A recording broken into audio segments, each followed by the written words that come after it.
देखो अभी यहाँ पे ये फोर्थ वाला केस हम लोग डिस्कस करने वाले हैं, ठीक है। ये फोर्थ वाला केस आपको दिखाई दे रहा होगा। इसको अगर सेपरेट ग्राफ आप बनाएंगे तो कुछ इस तरीके से बनेगा। ये हो गया आपका वेलोसिटी एक्सिस, ठीक है। ये हो गया आपका टाइम एक्सिस, ठीक है। फोर्थ वाला ग्राफ अगर आपको दिखाई दे रहा होगा तो वो कुछ इस तरीके से बनना है, ठीक है। सबसे पहला काम आपको करना है क्या, थीटा एंगल देख लो। एक्स एक्स एक्सेस के पैरेलल डाल दिया करो लाइन, तो वहां से थीटा आपको मिल जाएगा, ठीक है। थीटा आपको साफ साफ दिख रहा होगा, क्या हो रहा है, इंक्रीज हो रहा है, ठीक है। क्या थीटा की वैल्यू आपको साफ साफ इंक्रीज होते हुए दिखाई दे रही होगी, ठीक है। थीटा की वैल्यू साफ साफ इंक्रीज जब दिखाई दे रही है तो ऑब्वियसली टेन थीटा भी क्या होगा, इंक्रीज होगा।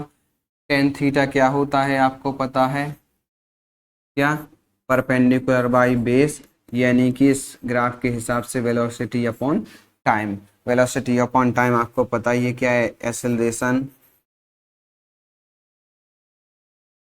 हाँ या ना। और एक्सेलरेशन क्या हो रहा है आपका, इंक्रीज हो रहा है कॉन्टिन्यूसली जब टाइम के हिसाब से, है ना। According to this graph acceleration is increasing with time. Acceleration क्या हो रहा है, इंक्रीज हो रहा है, हाँ या ना।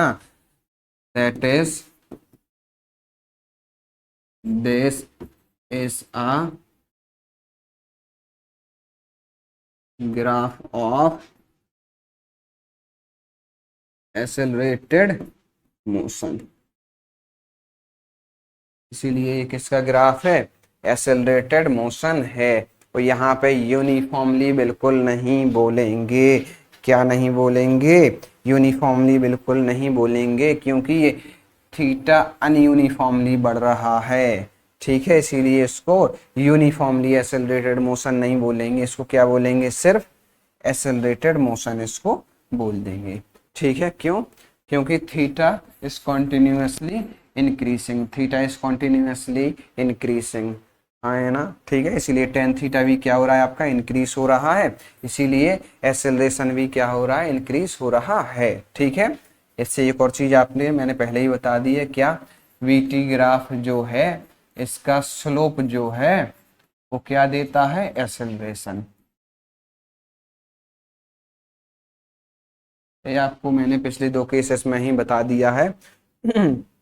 और आप जानते भी हैं क्या, कि वीटी ग्राफ का जो स्लोप है वो क्या देता है आपको, एक्सेलरेशन देता है, ठीक है। तो ये केस आपने देख लिया, ये केस आपने डिस्कस कर लिया, ठीक है। अब हम लोग ये फिफ्थ केस देखने वाले हैं, ये वाला, ठीक है। फिफ्थ केस में साफ साफ आपको दिखाई दे रहा है क्या, थीटा निगेटिव में है ना। नेगेटिव में थीटा की वैल्यू आएगी, क्यों आएगी, क्योंकि theta is more than 90 degree, ठीक है। चलो इसको मिटा देते हैं फटाफट से।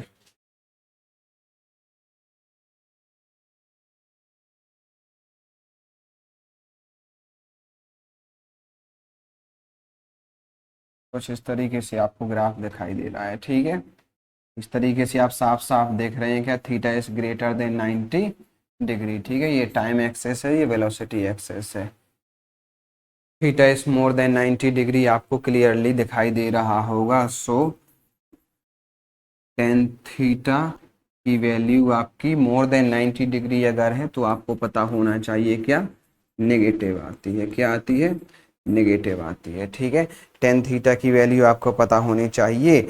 अगर ग्रेटर देन 90 डिग्री है थीटा, यानी कि जो एंगल है वो ग्रेटर देन 90 डिग्री है, तो आपकी वैल्यू नेगेटिव में आती है, ठीक है। अगर आप किसी पॉइंट पे एक्सेस जानेंगे तो आपको ये थीटा ही मिलेगा, यानी कि एंगल आपको कांस्टेंट मिलेगा, एंगल। तो इसके हिसाब से अगर आप देखेंगे, एक्सेलरेशन अगर मिलेगा तो क्या मिलेगा, एक्सेलरेशन आपका मिलेगा तो कैसा, नेगेटिव में, बट कैसा मिलेगा, कांस्टेंट मिलेगा, बट कैसा मिलेगा, कांस्टेंट, ठीक है। कैसा मिलेगा, कांस्टेंट।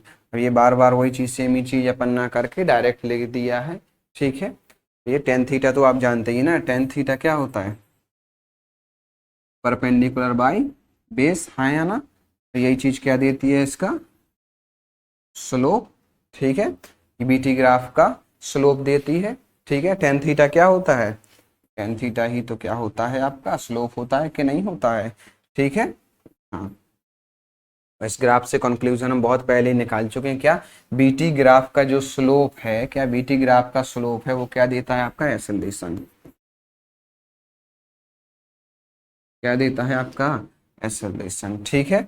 हाँ, बीटी ग्राफ का स्लोप क्या देता है आपका एक्सेलरेशन। और एक्सेलरेशन पहले ही हम लोग देख चुके हैं, ग्राफ देखते ही, क्योंकि अपन ने काफी सारे ग्राफ कर लिए तो अपन को देखते ही पता चल गया था क्या एक्सेलरेशन क्या आएगा, नेगेटिव में आएगा, बट कैसा हुआ कांस्टेंट होगा, क्योंकि थीटा की वैल्यू कैसी है आपकी कांस्टेंट। कहाँ गया, हाँ, थीटा की वैल्यू आपको कैसी दिखाई दे रही है कांस्टेंट। यहाँ पे चाहो तो आप मेंशन भी कर दो, क्या थीटा की वैल्यू आपकी कैसी है कांस्टेंट, हाँ या ना। थीटा की वैल्यू आपको कैसी दिखाई दे रही है कांस्टेंट दिखाई दे रही है। एक्सेलरेशन कैसा होगा आपका कांस्टेंट होगा, ठीक है। हाँ, लेकिन क्योंकि टेन थीटा की वैल्यू ग्रेटर देन 90 है, इसीलिए आपका वैल्यू जो आएगी ग्रेटर देन 90, टेन थीटा की जो भी वैल्यू होती है, आप चार्ट से आपने देखा होगा, अगर आपको बाय हार्ट थोड़ा बहुत याद होगी तो आप जानते होंगे कि टेन थीटा की वैल्यू जो ग्रेटर देन 90 होती है वो क्या आती है, नेगेटिव में आती है ना। अब जब नेगेटिव ऑफ एक्सेलरेशन आ गया, क्या आ गया, नेगेटिव ऑफ एक्सेलरेशन आ गया, तो यहां से आपको तुरंत एक कंक्लूजन क्लिक कर जाना चाहिए, क्या कि कांस्टेंट रिटार्डेशन हो रहा है।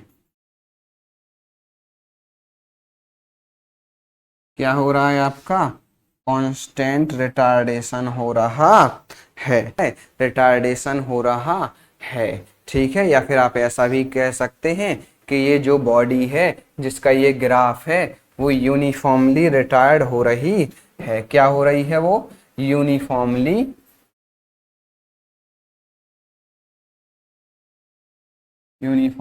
रिटायर्ड हो रही है, यूनिफॉर्मली क्या हो रही है, रिटायर्ड हो रही है। कैसे पता चला, क्योंकि आपका एक्सेलरेशन है जो नेगेटिव में आया है, नेगेटिव में आया है एक्सेलरेशन, तो आपको क्या पता चला कि रिटार्डेशन है, क्या है, रिटार्डेशन है, ठीक है। और थीटा की वैल्यू कैसी आई थी, कांस्टेंट, ये आपको दिखाई दे रही है, क्या थीटा की वैल्यू आपको कैसी मिली थी, कांस्टेंट मिली थी। थीटा की वैल्यू आपको कैसी मिली थी, ये है कांस्टेंट मिली थी, ठीक है। हाँ, इसीलिए यूनिफॉर्म वर्ड आ गया है, क्या uniform. That simply mean this is a case of uniform retardation, what, this is a case of uniform retardation, ठीक है। तो ये कुछ सेगमेंट ऑफ ग्राफ्स हम लोगों ने डिस्कस किए हैं, ठीक है, जो ऑलरेडी थोड़ा बहुत आप पहले से जानते होंगे, थोड़ा बहुत इसमें अपन ने कुछ और इंक्लूड किया है, ठीक है। ये न्यूमेरिकल्स, इसीलिए मैं चाहूंगा कि आप थोड़ा सा इस ग्राफ्स पे, इस तरीके के ग्राफ्स के, बीटी ग्राफ हो गया है ना, पोजीशन टाइम ग्राफ हम लोग पहले भी डिस्कस कर चुके हैं, उन पे भी आप थोड़ा सा ध्यान दें, ठीक है। यहाँ पे जो भी सेगमेंट हम लोगों ने देखे वो कैसे पता चल रहे हैं आपको पोजीशन टाइम ग्राफ से क्लियर हो गया होगा। यहाँ पे अपन जनरली क्या देखते हैं, एंगल देख लेते हैं, ठीक है। एक बार और सुन लो, अगर किसी को दिक्कत हो तो, कोई समझ में ना आया हो तो, ठीक है। जनरली क्या देखते हैं, थीटा देख लेते हैं, क्या थीटा की वैल्यू कैसी है, ठीक है। उसके बाद यहाँ पे स्लोप निकालते हैं, क्या निकालते हैं अपन, स्लोप निकालते हैं, क्या निकालते हैं, स्लोप निकालते हैं। और स्लोप होता है क्या, टेन थीटा, स्लोप क्या होता है, टेन थीटा। और टेन थीटा के हिसाब से अगर आप ट्रिग्नोमेट्री के हिसाब से देखेंगे तो पहला क्या, पाकिस्तान भूखा प्यासा और हिंदुस्तान हरा भरा, ठीक है। ये पहला होता है साइन के लिए, दूसरा होता है कॉस के लिए, और तीसरा टेन के लिए। टेन के लिए क्या आ गया आपका, परपेंडिकुलर अपॉन बेस, है ना। तो इसीलिए अपन लिख देते हैं क्या, परपेंडिकुलर अपॉन बेस लिख देते हैं, ठीक है। ये कॉन्टिन्यूअस सीरीज है ग्राफ्स की। अगर आपने पहला वीडियो देखा होगा इस सीरीज का तो वहां पे डिटेल में अपन ने डिस्कस किया है। अगर नहीं देखा है तो ये वाला आपको बहुत आसानी से समझ में नहीं आएगा, ये तभी समझ में आएगा जब आप पहला वाला वीडियो, इसका पहला पार्ट देख लेंगे, जहाँ पे अपन ने ग्राफ और पोजीशन, ये स्लोप अच्छे से डिस्कस किया हुआ है, ठीक है। हाँ, परपेंडिकुलर बाई बेस है, यहाँ पे परपेंडिकुलर एक्सेस पे क्या लिया गया है, वेलोसिटी, बेस पे लिया गया है टाइम। वेलोसिटी अपॉन टाइम आप जानते हैं क्या होता है, आपका एक्सेलरेशन होता है। इसीलिए ये कंक्लूजन अपन ने सीधे ग्राफ देख के फटाफट ड्रॉ किए हैं और उससे एक आइडिया लगाया है कि जो ये ग्राफ दिया गया है वो एक्चुअली है किस केस का, है ना, एक्सेलरेटेड मोशन है ना, या यूनिफॉर्मली एक्सेलरेटेड मोशन है, या फिर रिटार्डेशन का केस है ना। तो ये सब चीजें हमने डिस्कस की हुई हैं, ठीक है। That's it for today guys, thank you so much, have a very good day ahead, ठीक है। और कोशिश करेंगे फिर से कुछ और क्वेश्चंस लेके आए और हम लोग यहाँ पे डिस्कस करें, जितना भी टाइम हमारे और आपके पास होता है उनमें कुछ प्रोडक्टिव करने का कोशिश हम लोग करते हैं, ठीक है। Thank you so much.